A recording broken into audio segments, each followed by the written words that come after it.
Hi everyone. Today I am back with a surprise, yet another video talking about everything wrong with this rank book, Kim Empty Inside by the late fraud Dr. Beatrice Sparks, who is not a real psychologist or a real PhD. She did not even have a college degree, not even an associate's degree from any school at all. Basically just one of the most infamous literary frauds of the second half of the 20th century and the very early 21st century. And I admit, unfortunately, I acknowledged this in the description box for my last Kim video. I made a really stupid mistake and I said number 35 twice because I was, reading off of the blog post. I obviously went back and corrected that. So the numbering now is correct. So this is like roughly 20 more things wrong with this book. It's just awful. It's just one of the worst books of hers I have ever had the displeasure of reading, although there's so many strong contenders for the worst ever award. But anyway, let's just start going through it. Dr. Fraud's penultimate book easily ranks among one of her worst, as I was just saying. It's like she just phoned it in for most of her post-heyday creations, but I will, grudgingly give praise where, praise and credit is due. Her final book from 2003, Finding Katie, I gave that a 3 out of 5 stars. It's like she was slightly putting a little bit more effort into it, and as Rick Emerson mentions in Unmask Alice, in a way it's like one of her most personal books because it's like even more autobiographical than usual with like the names used and lots of other stuff. But anyway, you guys can go check out that previous video I did about that book. So number 42.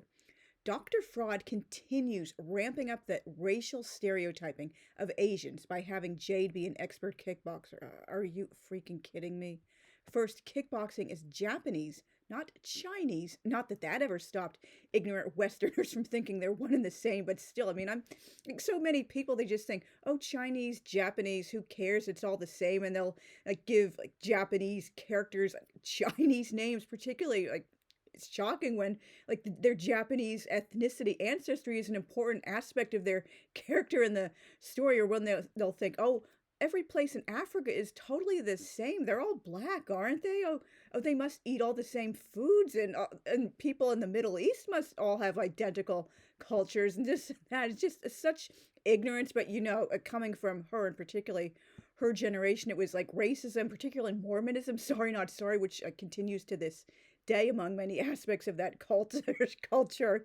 It's just such an ingrained matter of fact part of the culture. Many people might not even think to question it. It's just, oh, this is how Asians are, and we're not supposed to associate with these people other than welcoming them as tokens in the temple. So anyway, 2, not all Asians are into martial arts, and many resent being stereotyped as such. I know, imagine that, not wanting to be stereotyped. Number 43. How is an 18-year-old girl such a strong, skilled kickboxer?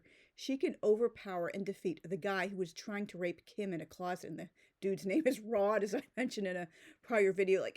No disrespect, of course, to any older gentlemen who have or had those names, but you just don't really find any guys born since the 60s who have the nicknames like Rod, Dick, and BJ. It's just the guy would get made fun of. Of course, older guys who are already going by that nickname for decades, grandfathered in, that's just their name. But younger guys, they would be made fun of relentlessly. Oh, hi, I'm Rod.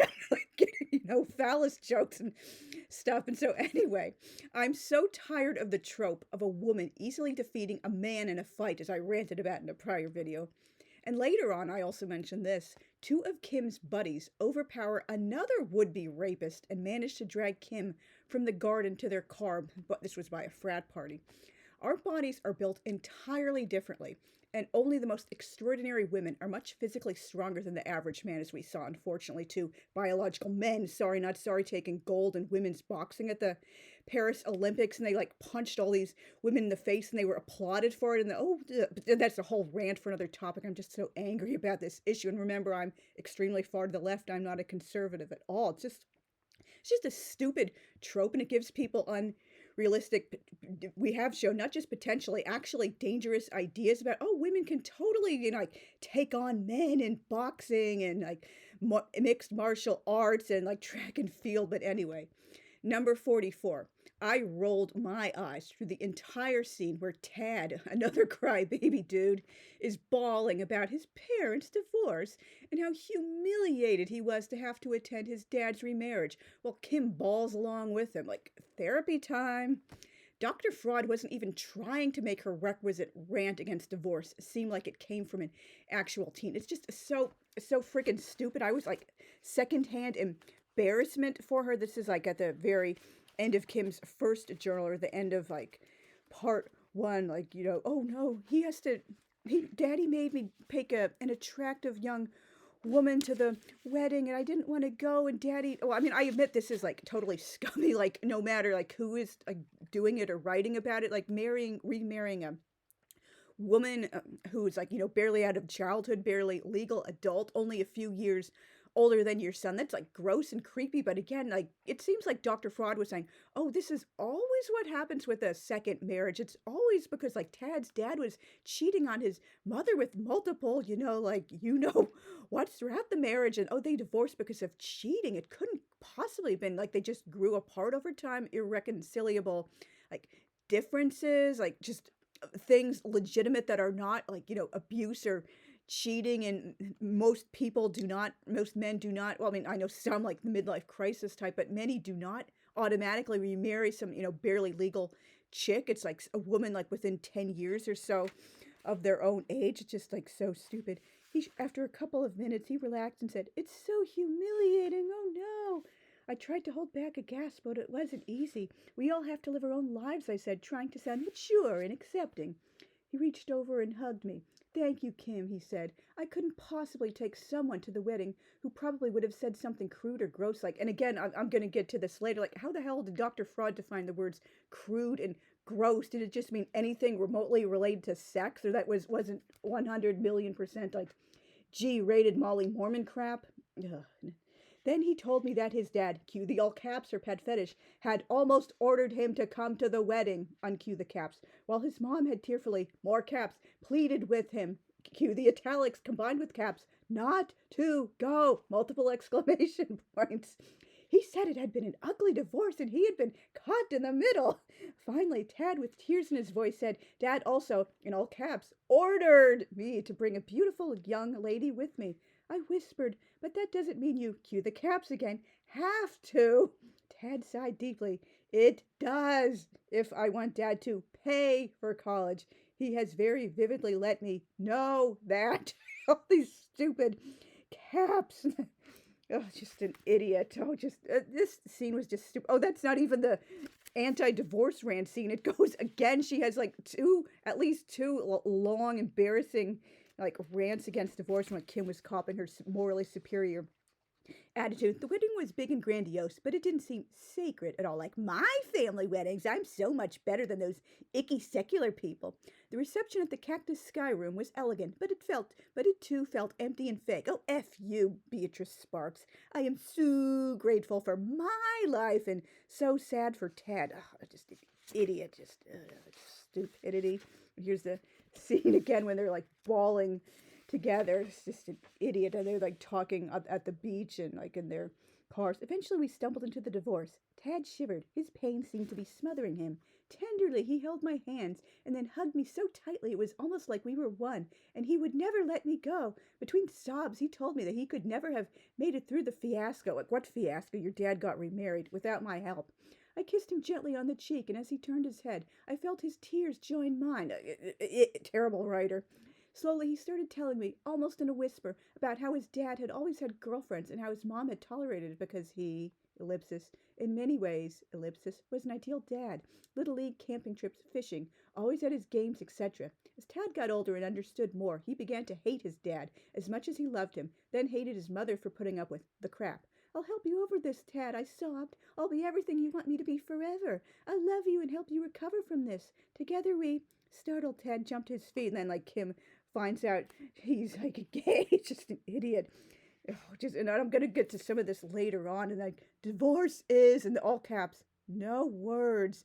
And cue more caps. I'll never hate poor lonely Tad who suffers inside while he's playing happy guy on the outside. Precious Tad, my one and only wub. What a travesty. Just woman was just like a total loon. Like divorce was one of her pet fetishes, and she wasn't even trying to make it sound like a teen was like writing or thinking this or talking about it.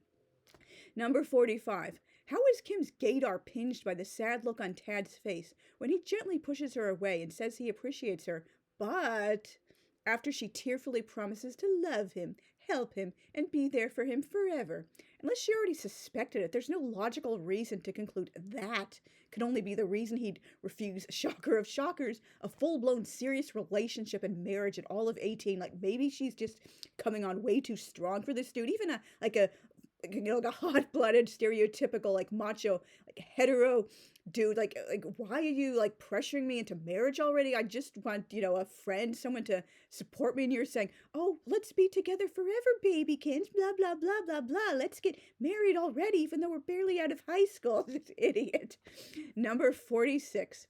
Kim gets over her shock and trauma over almost being raped by Rod in the span of one day. Like, what the you-know-what?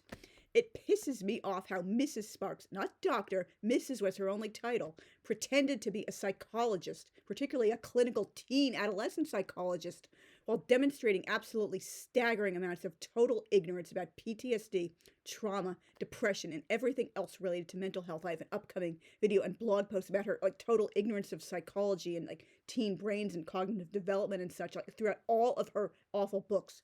Since Kim is yet another unwritten Molly Mormon, like all of her other characters, even the allegedly Catholic Nancy, she resolves to smile and keep sweet. That's a big Mormon thing, rather than think about ugly things that happened in the past. Number 47. How the hell is writing about something not thinking about it? Like, what? By definition, you have to be thinking about the thing you're writing about. Like, I don't even think hardcore dissociation, like not the one of the pathological types, but just regular, I dissociate to deal with trauma. Like, even then, you're thinking about what you're writing about. You have to on some level. Like, we're not disconnected from our brains that much. Number 48. Why do mommykins and daddykins trust Kim enough to send her to UCLA by herself at 17, no less, as she skipped a grade and a half, as she pretentiously says, yet make her go 38 miles away to stay by one of Daddy's doctor friends, Dr. Blake, and his family, while they're away on a vacation paid for by the friend in a nice resort while Daddy is recovering from his heart attack. Oh, wouldn't we all love to have such nice friends? Oh, pay for a vacation at my resort. I was supposed to go on with my family. Oh, and your spoiled little daughter can stay by my family's nice house. Oh, and because we're so spoiled and rich, we have a housekeeper like all the other people in Dr. Fraud's books, and we have a tennis courts and all this wonderful stuff. We're just totally drowning in privilege. This means she has to be driven back and forth to her summer classes at community college by the doctor's son, BJ. Who the hell is going by BJ? It's just, that's the kind of nickname that gets you made fun of. She could not have been totally unaware of this. Wouldn't they have said, okay, she's gone, to the other side of the U.S. to stay by her sisters recently, and we trusted her then, but oh no, it's too terrible. We're going to be sheltering and overprotective. She has to have adult chaperones and chauffeured to the college. She can't just stay by herself in the apartment where it's so much easier to just go back and forth from class. She has to get up earlier, and the whole stress and just strain of a commute. Oh no, that's just it's just so many inconsistencies within Dr. Fraud's characters. It's just a terrible, absolutely garbage, awful, just a bad writer. Number 49, surprise, surprise, I totally guessed correctly that the line from Kim's preacher, this isn't a scene in church, she just mentioned something he said, one can't have faith and fear at the same time, is yet another Mormon reference. Seriously, her books are gut loaded with blatant Mormon, exclusively Mormon references and language. Number 50, I take back what I said about Nancy being the Sparks book with the most teeth-gratingly annoying, obnoxious, over-the-top, hardcore, fetishistic mommykins worship. That book is bad though. But anyway, this book, Kim beats it by a major landslide. Kim often declares her love for her precious mamakins and daddykins multiple times a page, and in such corny, sappy, goofy, ridiculous language no real teen in the history of ever would utter. It's just so freaking stupid. When her daddy has a heart attack, oh, I'm sorry I said bad things about daddy. I know he was just being irritating to me and Mommykins because, oh, he was about to have a heart attack. Oh, I'm so terrible. Can you ever forgive me, precious daddy? Here's the same Mormon reference I just said. I just remembered once in church when the preacher said that one can't have faith and fear at the same time. Is it possible that I am so consumed by fear, the all caps, that I haven't any room for faith in my life? Cue the all caps. I do want to have faith that my wondrous, precious daddy won't die. He must not die. He can't die. Multiple exclamation points. Maybe he won't die if I have enough faith. But how can I have faith when I don't truly know what it is? I wonder if Mama knows. And it said, my precious darling, sweet precious darling parents, blah, blah, blah. Like, what teen in the history of ever, I don't even think like a Victorian teen would use the descriptive adjectives, like a real one, not like a fictional idiot one. Dear, sweet, darling, precious, to refer to her freaking parents. It's like the exact opposite of how like normal most teens, well-adjusted, like mentally their own age or even close to it, think about their parents. It just, she was totally like ignorant. It just like pisses me off. Just so freaking like stupid. Ugh. Number 51. How exactly did Dr. Fraud define gross and crude, as I was just mentioning? It seems she's using it to imply like sexual comments, but given what an old guard, ultra-conservative Molly Mormon she was, that could mean something as tame as, hey, sexy, or nice butt. Number 52. Kim is such a loser and annoying goody-goody for making a big production out of telling BJ she's sorry for being so supposedly unappreciative of him chauffeuring her around and calling herself selfish and cold fish. Why? Because she's not, oh, thank you, darling BJ Kins, for driving me. Oh, you're putting yourself out for me so much. Oh, I'm so grateful. I'm a good little Molly Mormon, la, la, la. If BJ were real, he'd look at her like a total weirdo instead of saying, oh, I was just like worried about becoming friends with you too. Yeah, that totally broke the ice. Let's start hanging out all the time and we're insta friends. Number 53. This was like really, really stupid. Kim eats table scraps from the dog's bowl when she's staying by Jade's family after throwing her food down the disposal when they weren't looking. She's so freaking hungry and ready to faint after just skipping one meal. That's not how fasting works. I do understand, like, in, religions and cultures that, have fasting, for example, obviously, like, Judaism, we have all those, like, 6 major fast days a year and a couple of other, like, fast not everyone is like obligated for, and of course like Orthodox Christianity for like Great Lent and the Nativity fast and like Ramadan, unless you're, as I found out shockingly recently, many Muslims apparently switch their sleep cycle, so they're basically asleep most of the day during Ramadan, and so when they're only eating when they're like awake during the nighttime hours. But anyway, if you're like serious about fasting in your culture or religion, most people, normal people, they build children up to it. So, oh, you're going to like eat like normal until a certain age, and then you'll just have maybe lighter meals, and you'll like skip breakfast and have a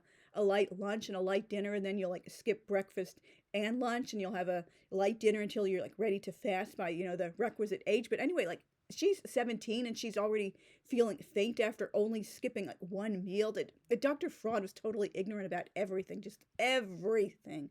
Number 54.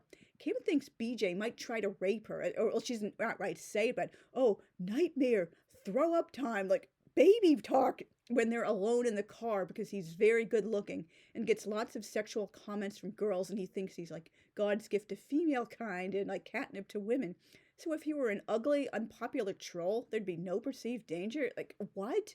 Number 55. Random stupid poems are scattered throughout. Apparently, Jenny and Treacherous Love did this too. I totally forgot that. Like, I love you, Dad, with all my heart. I never want us to be apart. And cross my fingers, cross my toes, cross my eyes, and pick my nose. Like, no wonder this loon was rejected when she tried like traditional publishing and her like crappy poetry. Number 56.